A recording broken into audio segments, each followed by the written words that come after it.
constantly in flux. So that tells us, it's just, so identity crisis is just not individually to a child, could be anybody. Right. Now, if we're not rooted and don't have no direction, then that young boy that had an identity crisis when he was younger, he's going to carry that into adulthood. And it's just like how one person attacked, how the person who's still in that person's identity, they motive where they hoping to do is get that person, then go to the next.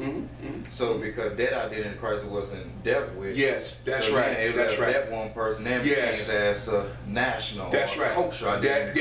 There you go, Brother Dwight. There you go. Attack the one person at a time. There you go. Did you hear what he just said? It becomes a culture. A culture, it grows into a culture. And what is a culture? Anything that you have a group of people follow and they fall in, like the rap music, that's a culture. Back during the 60s, it was the hippie movement. Right. Okay, everything that people come together, and really when it comes out of rebellion. Right. Because they don't know, they don't want to go through the norm or stay in the status quo. They want to do their own thing. That's why our world is in the position that it's in today, because we want to do our own thing. Right. God gives you a choice to choose right or wrong, but he gave it to Adam and Eve in the garden. And look what happened. She chose to do something. Instead of him stepping up and knowing who he was, because Adam had an identity crisis. Because he didn't even know who he was in Christ. Because if he would have known, he would have stood firm and said, no. The Father told us don't eat from that tree. Go get rid of it. He went against the law. He went against the law. And that's what happens. In culture, when we go against the law of the land, that people that are in power, then they want to imprison us, and then they want to penalize us for things that you say it's all right to do, but now that you're in a position, now you want to condemn me. And that's what happens with children and men, and as they grow older, if we don't deal with those problems at an early age, and guide them in the right way, then that's where the identity crisis comes. And then a man or a young man, he will never grow into an adult man. Because he's still lost in boyhood. Still exploring. Still exploring, brother. Good God, Brother Dwight, this is good. Let's deal with the symptoms and what are some outward symptoms. What are the emotional symptoms? Wow. Anxiety. Who am I? Who am I? Good. Who are you? Who are you? Do you know who you are? That's a question. We just asking questions. Who are you? Depression. My life is hopeless. Wow. A lot of men say that. Self-doubt. I can't do anything right. Stop right there, brother. Brother White, in my younger years when I was growing up, I used to get criticized a lot from my aunt, from my cousin's wife and people around me. You ain't gonna do nothing. You know, and it always seemed like I could never do anything right around them. You know what I'm saying? And as a man, if you don't have a strong will and you are not rooted in God, those type of things can ruin you for life.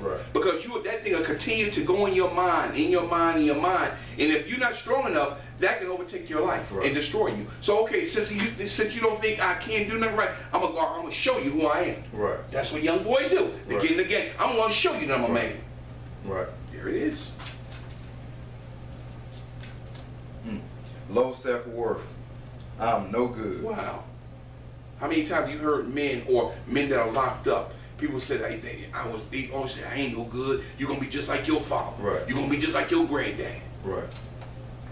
Those words can kill and destroy that person within, and that sometimes can be hard on that young child, that young boy trying to grow up, because he has no identity.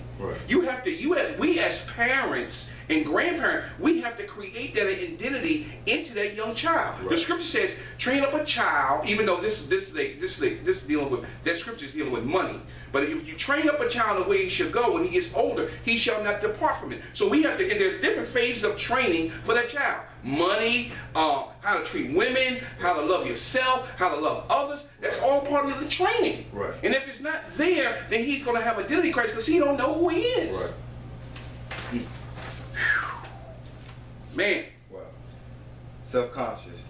My body is unacceptable. Wow. Now, you hear a lot of this from women. When they feel, because you know one thing, we better not do with men, tell a woman that she says she fat. Boy, don't bring it up. You better not ever bring that up. Boy, you will be destroyed. You know, she'll curse you out from here. She'll curse worse than Darcel. There's certain things, you do not do that. Because women, what's the identity of a woman? Is wrapped around her what? Her beauty, herself. There you go. So anything that goes against her beauty, she feels self-conscious. You feel like that you rejecting her as a woman. There you go. There you go. That's why you never say that to a woman. Right. And her age as well. Because she feels she don't never want to get old, because she gets older, nobody's not going to want her. Nobody's going to desire her anymore. Right. She don't want to hear that. She always wants to feel that I still look good, I still got it. That's why that stuff, when she, you know, they may be a little bit older, and they, I still got it, don't I? Yeah.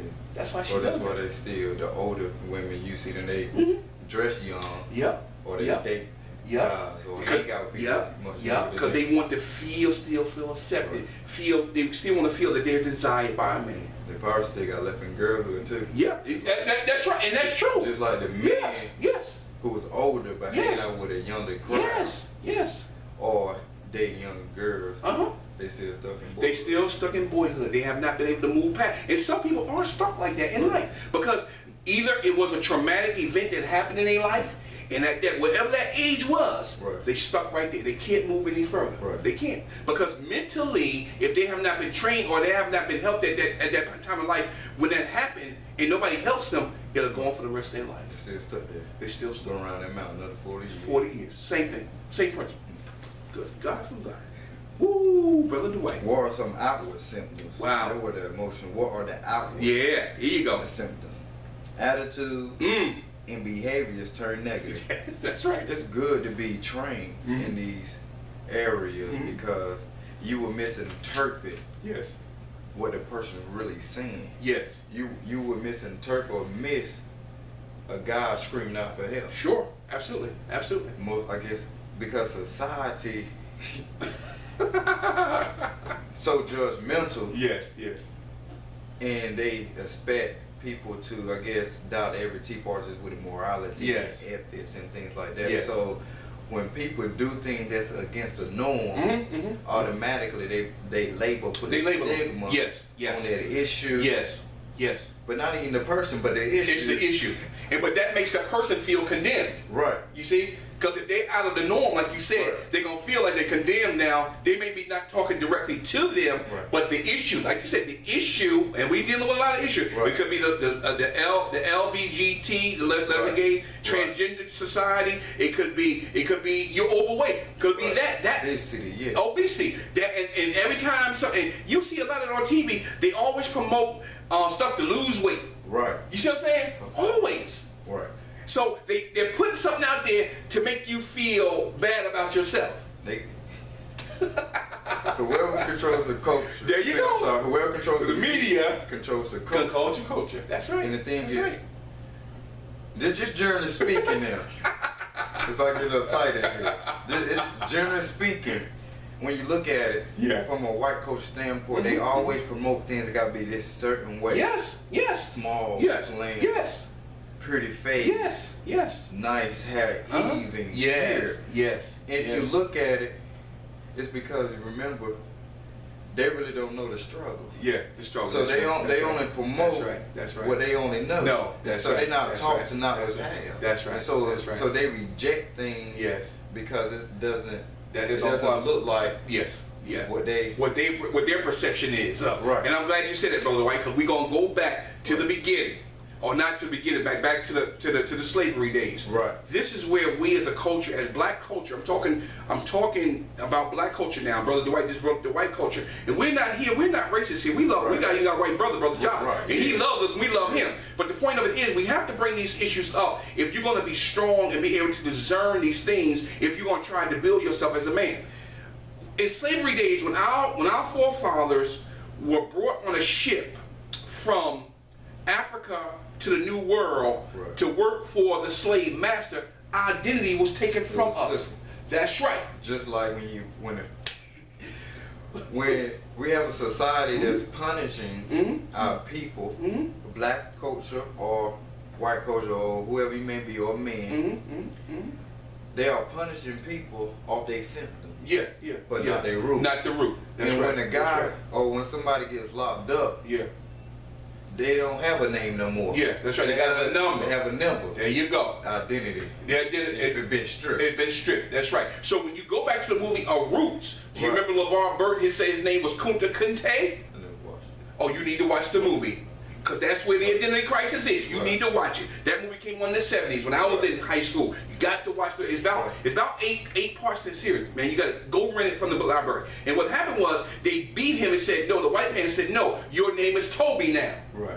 I remember a little bit, but he said, my name Kunta Kinte. Right. He said, he kept beating him. No, your name is Toby until he said Toby. So what happened was, now I understand. They got off the boat. When they got off the boat and brought into the new world, they wanted to change our names. Right. So that's why black people have so much of a struggle, a power struggle with identity crisis, because we really don't know who we are. Right. All we know is that my parents came from the South. That's all we know. But if you ask a white person, well, I'm from Ireland, my parents, they know who they are. Right.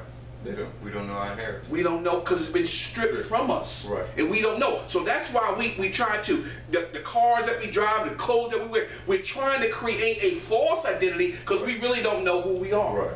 So I understand now in the Muslim culture, now I understand. Right. I always never understood about when Malcolm said his name was Malcolm X. The X is because he's an unknown. Right. He don't know who he is because his identity been stripped. And your boy DMX said the same thing. DMX was meant to dark. What did he say his name was? Dark man unknown. That's what DMX means. And he said it because I have an X on my name because I don't know who we are. I don't know who I am. Right. And that's what we as a problem as black folk. We get in problems because we don't know who we are. Right. We got to go back. We probably will never find out who we are, but we can know who we are in Christ. Right. That's the only way we're going to be able to get back to some kind of cohesion so we can move forward to train other men. Right. God, you got about the white man. This is deep today. All right. Woohoo! Unhealthy friendship or permanent. Wow. Wow. Sexual immorality. Yes. Substance abuse. Yes. That's the outward. That's the outward. Poor choices and impulsive decisions. That's right. That's right. Can't set long-term goals for future. That's right. That's right. All right. Let's get into what are the values areas of identity crisis. You have to read about 4 or 5 of them. Okay. And whatever ones you feel like you want to read. Let's see. Identity crisis is not confined. I'm sorry, to one particular trait or element. Yes. There are different areas that can cause this problem. Yes. Such as time perspective. Yes. Yes. In this type of identity crisis, a person does not feel comfortable living in the present and has the feeling that he is trapped in an uncomfortable situation over which he has no power and the future is beyond his control. What did we just say? Stuck in the past. Right. He can't move. Right. A traumatic, something happened, he can't move out of that. He can't move. He can't move forward. Right. So he's stuck there. Right. He's still stuck in the same state. Here it is. Physically, he grew up. Physically grew, but mentally, he's not there. He can't move. Emotionally, he's not there. Right. It's still stuck in the past. Woo. Wow. That's huge. No certainty about self. This is one of the fears that we talked about. Yeah. Another broadcast that we did. One of the fears of men fear of uncertainty. Uncertainty. That's right. That's right. So no certainty about self. Yes. Such an individual cannot relate to a particular image of himself. Yes. And cannot express his identity in the world. That's right. He can't express because he don't know who he is. That's good. He don't know who he is. So how can he talk to somebody about? And that's why sometimes this could be a good thing. It could be a bad thing. I remember when I was growing up back in the 70s. When I get ready to get out of high school, you go out for a job, you fill an application, you go there, and you present yourself, and you are able to sell yourself in an interview by talking, because you talk about who you are. Right. But now it's so in person, you ain't gonna sell yourself no more. Right. They just look at your resume and bring you in. But that really, I think that hurts you as a person, because when somebody knows that you can express your feelings as being a man or a female, if that's the case for females that are watching, if you're able to do that, that person that's sitting across from you can really relate to you. Man, I really didn't know that by looking at you. Right. But if you can't express who you are, then there's a problem. I know with the city, I was meeting some of the director of the environment and job training. And he asked me a question. He had my resume. Okay. But he said, "Who are you?" Wow. There it is. And it was a white guy. Get out of here, see? And it was a white guy. And that was good that he asked that question, because he has some type of sense of understanding that you can't always believe what's on paper. You can't always be on paper. That's right. That's right. That's right. And so the question, I answered the question, but then what drew me away was another interview. with so I can work with black youth. Okay. Throughout the whole city. Uh-huh. And they asked me, it was two people, but they were black, and they asked, what is your understanding of being black? Oh, wow, that's huge. And what is your understanding about racism? Okay, okay. And we just talked about this stuff. And it comes, you really don't have these, well, all the interviews I ever did throughout my life, I never had an interview like that. When they ask you about what's your understanding about your culture. Yeah, what's your culture. Then what's your understanding about racism. Because it's an issue, but it's not being addressed. Yeah, it's not being addressed. Exactly, exactly. And so I enjoyed it because then those particular people, they let me know that they interview tactics is different or out of the norm from a traditional way of what they normally would do. Yeah, because they're trying to pull out of you who you are and how you'll be able to relate. Right. Because some people, and I'm just gonna say, some black people can't relate. Right. Because if the spirit, you are part of the struggle, but if you have not been in certain situation, you can't relate. Part of the struggle, but not part of the movement. There you go. There's a difference. Right. There's a difference. You can say right on, black and I'm proud. Right. But if you ain't in the movement, and you can be a part of the struggle, but if you ain't in the movement to make the change, then you cannot relate. Right. Good God, I'm sorry, brother. You just an observer. Woo, you just an observer. Stand on the sidelines. All right, one more. Man, go one more. I'm gonna do the experiment. Okay. All right. Good. Experimental roles. Yes. Many times people try to play different types of roles. Talk about that. There it is. Woo. Or responsibility, but cannot comprehend as to which role or actively is best suited to them. Good God, who's that? Experiment. Experimenting role. We talked about this last week. Well, our next topic, when the revelation that God gave you and gave me about experiment, this led us to this next broadcast. It sure did. It did. It did. And then we go. And what we talked about last week, we got another broadcast next week that's going to basically tie this thing up about the day directing men and guiding them in the how could a man shoot a arrow or shoot his son or aim his son in the right direction and he don't even know where the target is himself. Right. Can't do it.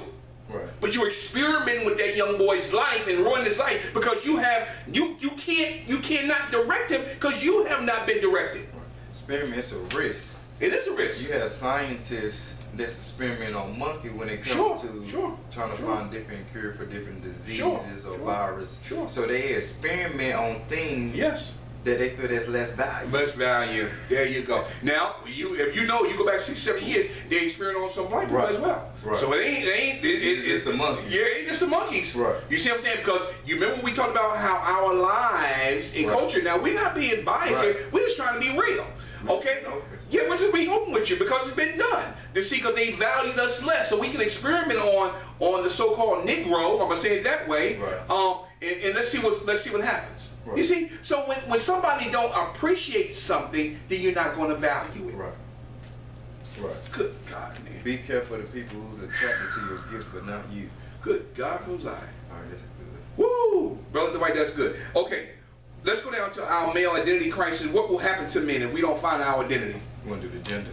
I think that'd be good. Okay, go ahead, hit it, brother. Hit it. Gender identity. Many people feel uncomfortable due to their gender and are even embarrassed while dealing with members of opposite gender. Why do we do that? And you know, we find that a lot when it comes to black and white culture. The white brothers and sisters may say, well, you know, I'm not racist, I'm not this.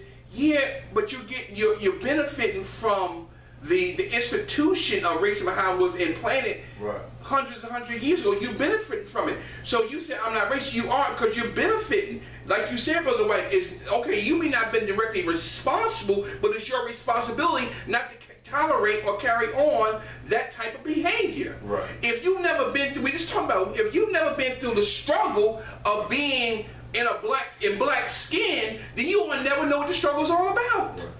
Because you don't experience it. Right. You know what I'm saying? So it's hard sometimes. That's why we had that broadcast. Why is it so hard for white brothers and sisters to talk about racism? We had that broadcast. And we got a lot of hits on that because you don't understand the struggle. They don't understand the struggle. So And it don't have to also always be white. It could be Mexicans, or it could be Latinos. It could be Asians. It could be anybody that we're not familiarized with their culture. Right. So sometimes it may be hard to relate. Right. But I'm gonna tell you something. Usually, as black Americans, we're not the one that are racist. We take anybody in. We accept anybody. As long as you get along, respect me, we ain't got no issues. Right.